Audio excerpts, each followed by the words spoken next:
सुबह महाराष्ट्र की राजनीति एक ऐसे झटके से कांप उठी जिसकी किसी ने कल्पना भी नहीं की थी।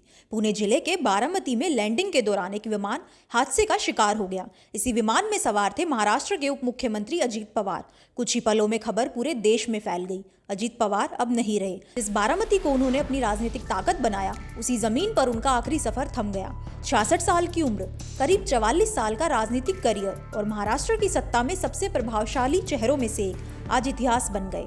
अजीत पवार सिर्फ एक नेता नहीं थे, वो सत्ता की राजनीति की वो धुरी थे जिसके इर्द गिर्द सरकारें बनी, टूटी और बदली। आज जब उनका जाना तय हो चुका है तो सवाल सिर्फ ये नहीं कि हादसा कैसे हुआ, सवाल ये भी है कि अजीत पवार आखिर थे कौन, कैसे एक सहकारी चुनाव से चलकर वो सत्ता के केंद्र तक पहुंचे और क्यों उन्हें महाराष्ट्र की राजनीति का सबसे ताकतवर सर्वाइवर कहा जाता है। अजीत अनंतराव पवार का जन्म 22 जुलाई 1959 को महाराष्ट्र के अहमदनगर जिले के देवलाली परवरा में हुआ। राजनीति उन्हें विरासत में मिली थी। वे राष्ट्रवादी कांग्रेस पार्टी के संस्थापक और देश की राजनीति के दिग्गज शरद पवार के भतीजे थे। अजीत पवार की पढ़ाई देवलाली परवरा और बारामती में हुई। उनकी औपचारिक शिक्षा कॉलेज स्तर तक ही रही, लेकिन राजनीतिक समझ और प्रशासनिक पकड़ कई पढ़े लिखे नेताओं से कहीं ज्यादा तेज थी।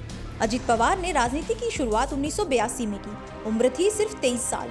उस दौर में महाराष्ट्र में एक बात कही जाती थी, अगर सत्ता चाहिए तो पहले सहकारिता जीतनी होगी। अजीत पवार ने भी यही रास्ता चुना। कोऑपरेटिव शुगर फैक्ट्री, सहकारी बैंक और ग्रामीण संस्थाएं, यहीं से उनकी पकड़ बनी। साल 1991 अजीत पवार के करियर का सबसे बड़ा टर्निंग पॉइंट बना। वे पुणे जिले सहकारी बैंक के चेयरमैन बने और 16 साल तक इस पद पर रहे। इसी साल बारामती लोकसभा सीट से सांसद चुने गए, लेकिन सत्ता की असली चाल यही चली गई। उन्होंने अपनी जीती हुई सीट अपने चाचा शरद पवार के लिए छोड़ दी। यही वो पल था जब साफ हो गया कि अजीत पवार सिर्फ परिवार के नहीं, रणनीति के खिलाड़ी भी हैं। 1991 के बाद अजीत पवार ने विधानसभा का रुख किया, बारामती, जो आगे चलकर उनका अभेद किला बन गया। उन्होंने यहाँ से चुनाव जीते 1995, 1999, 2004, 2009, 2014 और 2019, कुल 7 बार विधायक। बारामती में उनकी हार की कल्पना तक मुश्किल हो गई थी। अजीत पवार ने संभाले कृषि, बिजली, सिंचाई, जल संसाधन और वित्त जैसे ताकतवर विभाग। उनके नेतृत्व में कई योजनाएं और परियोजनाएं सफल हुई, जिन्होंने ग्रामीण और कृषि समुदायों को मजबूत किया। लेकिन असली पहचान मिली उप मुख्यमंत्री के पद से। अजीत पवार महाराष्ट्र के सबसे लंबे समय तक गैर लगातार उप मुख्यमंत्री रहे। पहला कार्यकाल 10 नवंबर 2010 से 25 सितंबर 2012 तक पृथ्वीराज चव्हाण सरकार के दौरान। दूसरा कार्यकाल 25 अक्टूबर 2012 से 26 सितंबर 2014 तक पृथ्वीराज चव्हाण सरकार में ही। तीसरा कार्यकाल 23 नवंबर 2019 से 26 नवंबर 2019, सिर्फ 3 दिन के लिए, देवेंद्र फडणवीस सरकार के नेतृत्व में। चौथा कार्यकाल 30 दिसंबर 2019 से 29 जून 2022 तक उद्धव ठाकरे सरकार के दौरान। पांचवा 2 जुलाई 2023 से 28 जनवरी 2026 तक एकनाथ शिंदे, देवेंद्र फडणवीस सरकार के कार्यकाल में। सत्ता बदली, मुख्यमंत्री बदले, लेकिन अजीत पवार सत्ता के केंद्र में बने रहे।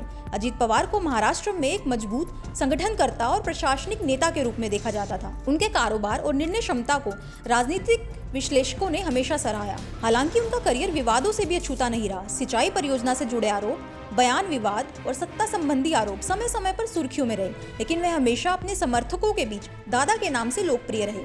अजीत पवार ने अपने चाचा शरद पवार को अपना राजनीतिक गुरु माना और हमेशा कहते रहे, मैं शरद पवार का अनुयायी हूँ। लेकिन राजनीति में अनुयायी हमेशा उत्तराधिकारी नहीं बनते। समय के साथ सोच बदली, रणनीति बदली और 2023 में एनसीपी का विभाजन हुआ। अजीत पवार ने अलग राह चुनी और सत्ता में फिर से जगह बनाई। उनका राजनीतिक सफर लगभग 44 वर्षों में फैला रहा, जिसमें उन्होंने सहकारी क्षेत्र से लेकर राज्य की राजनीति तक अपनी छाप छोड़ी। उनकी लंबी सेवा, जनसंपर्क और प्रशासनिक निर्णय क्षमता ने महाराष्ट्र की राजनीति में एक स्थायी छवि बनाई। उनके निधन से महाराष्ट्र की राजनीति में एक बड़ा खालीपन पैदा हुआ है। राज्य और राष्ट्र उनकी याद हमेशा संजो कर रखेंगे। उनका जाना सिर्फ एक व्यक्ति का अंत नहीं, बल्कि एक पूरे राजनीतिक युग का अंत है।